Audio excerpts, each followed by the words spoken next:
Toronto FC lose to Real Salt Lake tonight, 2-1, and away, of course, in Real Salt Lake. Preki got it wrong tonight.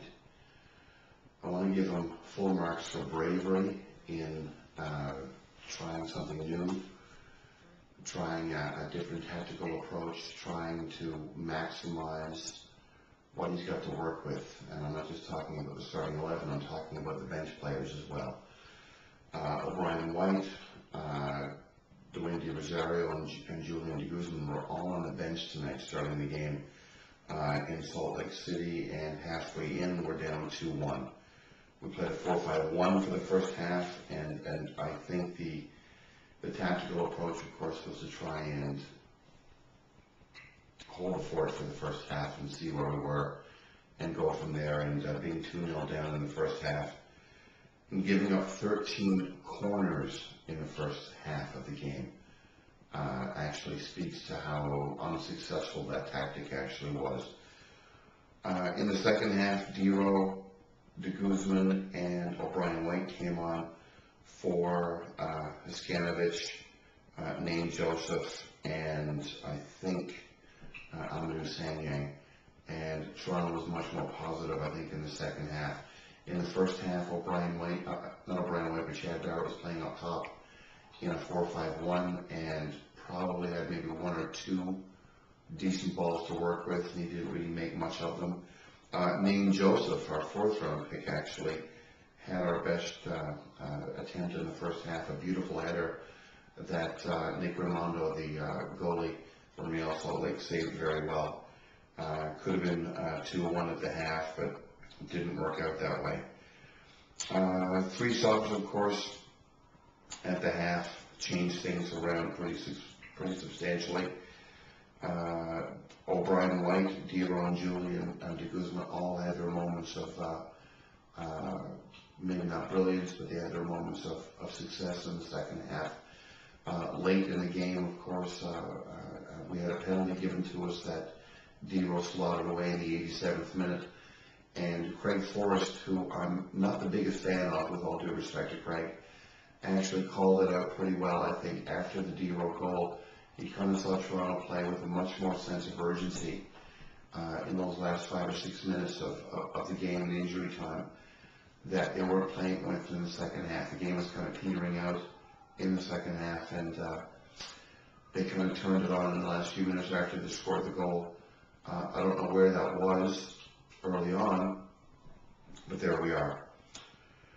Canada had a core, even though I think they were left hanging out to dry a few times by some of their compatriots in the midfield today. I think we didn't have a good thing going, and a good thing developing, I should say, hopefully turning into a good thing going. Two wonderful saves from free kicks from Stephen Fry, I think, in the first half as well. Really kept us in this game. I think Fry is one of the better shot stoppers in MLS, with all due respect to the other goalies in the league. But getting back to Preki, I don't want to throw him under the bus. He got it wrong tonight. I think, obviously, Toronto FC is a team that doesn't have enough depth and strength, bench strength, I should say, to not have our two best players and arguably our second best striker on the bench.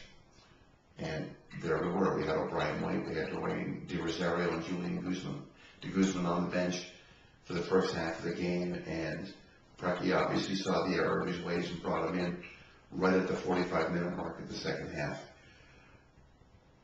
They should have started. We may have been able to get a 2-2 draw, maybe even 1-1, who knows, maybe even win the game. But again, hindsight is always 20/20, and I want to salute Preki for the bravery in actually trying to do some squad rotation and try to actually, from a tactical perspective, do something different that the team hadn't done before. It didn't work. We were down 2-0 at the half, and obviously he got it wrong. But we have a coach now.